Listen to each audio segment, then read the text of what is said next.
वालेकुम student, today we will discuss about endometriosis. बहुत important topic है। So let's start.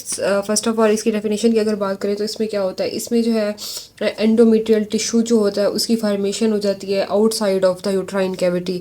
मतलब एक एंडोमेट्रियम का ही कोई टिश्यू है, लेकिन वो क्या करता है आउटसाइड द यूट्राइन कैविटी, मतलब वो यूट्रस से बाहर कहीं लग जाएगा। लाइक वो अब डिपेंड करता है मतलब कौन सी जगह पे जाके, जैसे यूट्रस है ना, यूट्रस की एंडोमेट्रियम में तो बेसिकली इसने लगना होता है।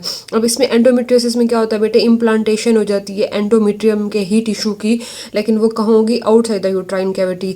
अब वो ओवरी में भी लग सकता है, ठीक है, और वो ओवरी में भी लग सकता है, उसके अलावा वो फेलोपियन ट्यूब में भी लग सकता है, ठीक है। उसके अलावा जो नियर बाय स्ट्रक्चर्स पड़े हुए हैं लाइक एडिनक्सा वगैरह में, पाउच ऑफ डगलस हो गया, ब्लैडर में, या ठीक है पेल्विस वाली साइड पे, तो कहीं पे भी अगर एंडोमेट्रियम का टिश्यू जो है इम्प्लांट हो जाए आउटसाइड द यूट्राइन कैविटी तो उसको हम कहते हैं एंडोमेट्रियोसिस, ठीक है। वो पेल्विस में भी हो सकता है, वो पाउच ऑफ डगलस में भी हो सकता है, वो ब्लैडर में भी हो सकता है। वो जो सात लिगामेंट्स पड़े हुए हैं लाइक यूटेरोसैक्रल लिगामेंट हो गया, तो ब्रॉड लिगामेंट हो गया, ये सारे इधर जहाँ पे भी इम्प्लांट होगा तो उसको हम कहते हैं इस कंडीशन को एंडोमेट्रियोसिस। और ये क्या है, बिनाइन ट्यूमर है ओवरी का, ठीक है, बिनाइन कंडीशन है ओवरी की। जब ये एंडोमेट्रियल टिश्यू अगर तो इन केस ये फेलोपियन ट्यूब में या ओवरी में इम्प्लांट होता है तो क्या होता है, वहाँ पे जो है एडहियंस बनना शुरू हो जाती है। जब एडहियंस होती हैं तो क्या होता है, फाइब्रोसिस होना स्टार्ट हो जाती है, और फाइब्रोसिस होने के नतीजे में जो है वहाँ पे ब्लड की जो है वो कलेक्शन सी बन जाती है, और वो क्या होता है, उसको हम क्या कहते हैं, उसको चॉकलेट सिस्ट कहते हैं। मतलब वहाँ पे जो ब्लड है ना, तो वो कलेक्ट हो के ना फाइब्रोसिस एडहियंस बना के, तो कलेक्शन वाली जगह पे ना वो एक अजीब सा डार्क ब्राउन सा कलर बन जाता है, जिसको हम कहते हैं चॉकलेट सिस्ट बना देता है, ठीक है।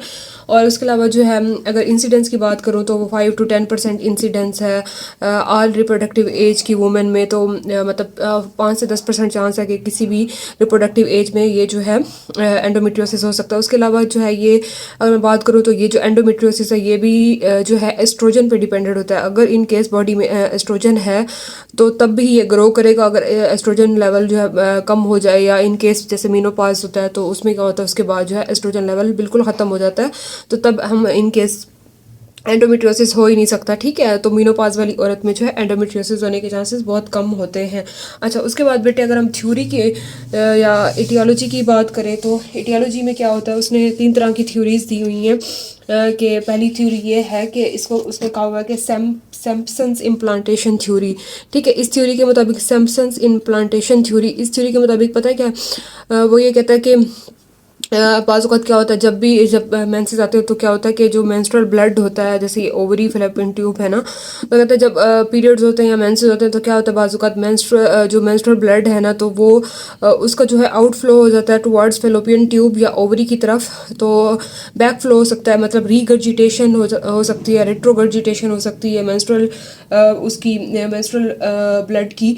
तो वो किस तरफ हो सकती है, फेलोपियन ट्यूब की तरफ हो सकती है और ओवरी की तरफ हो सकती है, तो वहाँ पे भी जो है ब्लड कलेक्ट होना शुरू हो सकता है। तो इस थ्योरी के मुताबिक ये है कि मेंस्ट्रुअल ब्लड जो है ना फेलोपियन ट्यूब की तरफ भी जा सकता है और ओवरी की तरफ भी जा सकता है। कुछ हद तक जो है उसका बैक फ्लो भी होता है, मतलब एक वैसे तो नॉर्मली नीचे आता है ना, तो वो कहते हैं इस थ्योरी के मुताबिक क्या है कि कुछ हद तक जो है ये ब्लड जो है बैक फ्लो जाता है, ठीक है।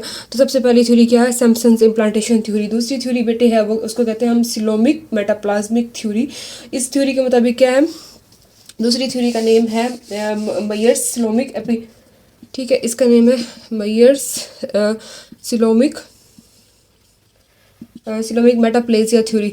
अच्छा, इस थ्योरी के मुताबिक बेटे क्या है, वो कहते हैं कि जो मोस्टली जो है ना हमारे क्या कहते हैं इसको, जो एपिथीलियम है, सिलोमिक एपिथीलियम है, उसकी जो है ट्रांसफॉर्मेशन हो जाती है। पहले क्या होता है, पहले जो एंडोमेट्रियल सेल्स होते हैं ना वो अपने आप को पहले डी डिफ्रेंशिएट करते हैं।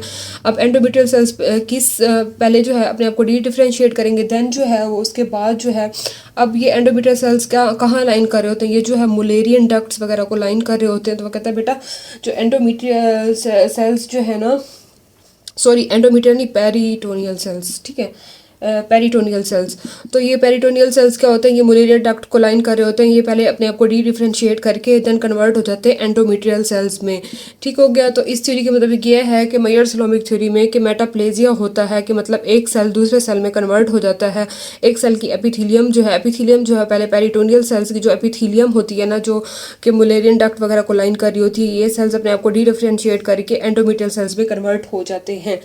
अच्छा, उसके बाद इटियोलॉजी में जो है उन्होंने ये बताया हुआ है कि जेनेटिक और इम्यूनोलॉजिकल फैक्टर्स भी हो सकते हैं। उसके अलावा जो है कोई वेस्कुलर या लिम्फेटिक स्प्रेड भी हो सकता है, तो उससे भी जो है अगर लाइक ब्लड के ज़रिए कोई मतलब लाइक वेस्कुलर या लिम्फेटिक स्प्रेड से भी जो है एंडोमेट्रियल टिश्यू जो है वो किसी और जगह पे जो है जा सकता है, और उसके नतीजे में भी जो है एंडोमेट्रियोसिस होने के चांसेस बहुत ज़्यादा होते हैं। अब हमारे पास पेशेंट किस तरह से प्रेजेंट करेगी, क्या क्या क्लिनिकल फीचर्स के साथ वो आएगी।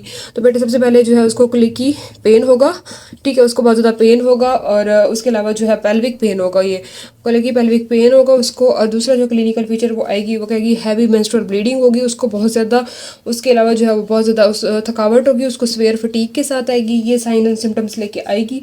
उसके अलावा जो है उसको डीप पेन भी हो सकता है इंटरकोर्स के दौरान, ठीक है, तो इंटरकोर्स के दौरान उसको पेन भी हो सकता है। और उसके अलावा जो है डीप डिस्पेरोनिया जिसको हम कहते हैं पेन विद इंटरकोर्स। उसके अलावा जो है डीप पेन हो सकता है उसको, डेफिकेशन पे भी उसको बहुत ज़्यादा पेन हो सकता है। तो ये सारे क्लिनिकल फीचर्स लेके आएगी क्या, कोलिक की जो है पेल्विक पेन होगा, हैवी मेंस्ट्रुअल ब्लीडिंग होगी, स्वेयर फटीग होगी, डीप पेन इंटरकोर्स ऑन, ठीक है। और उसके अलावा जो है डिस्परोनिया इसको कहते हैं, और उसके अलावा डीप पेन हो सकता है उसको डेफिकेशन पे।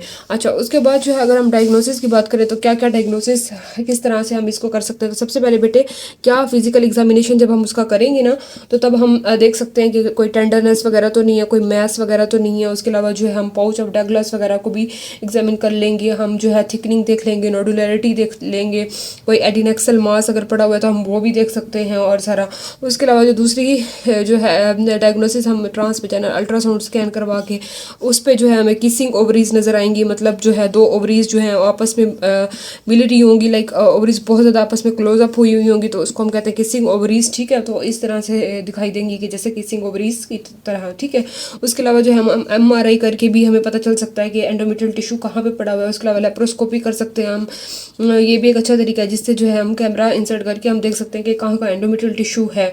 अच्छा, उसके अलावा हम बायोमार्कर्स करवा सकते हैं। बायोमार्कर्स में कौन सा CA 125 का अगर लेवल रेज होगा तो हम उससे भी हमें पता चल जाएगा कि जो है एंडोमेट्रियल टिश्यू बॉडी में है, और इस तरह से जो है हम बेटे कर सकते हैं। उसके अलावा जो है अगर मैं मैनेजमेंट की बात करूँ कि क्या क्या ट्रीटमेंट है और किस तरह से हमने मैनेजमेंट करनी है, तो सबसे पहले बेटे मेडिकल ट्रीटमेंट होगा। मेडिकल ट्रीटमेंट में हमने क्या करवाना है, उसको एनसिड्स देने हैं ताकि उसका पेन, हमने कहा था ना कि पेल्विक पेन के साथ आती है, तो हमने क्या करना है, हमने उसको एनाल्जेसिक्स देने हैं, हमने उसको एनसिड्स देनी है, उसका पेन किसी तरह से रिलीव करवाना है। दूसरा हम क्या कर देंगे, उसको कंबाइंड ओरल कंट्रासेप्टिव पिल्स देंगे ताकि जो है उसका मेंस्ट्रुअल साइकिल ख़त्म हो। हम उसकी ब्लीडिंग वगैरह को, हैवी मेंस्ट्रुअल ब्लीडिंग के साथ आ रही थी तो हमने उसको रोकने के लिए क्या करना है, कंबाइंड ओरल कंट्रासेप्टिव पिल्स देने। उसके अलावा हमने क्या देना है जी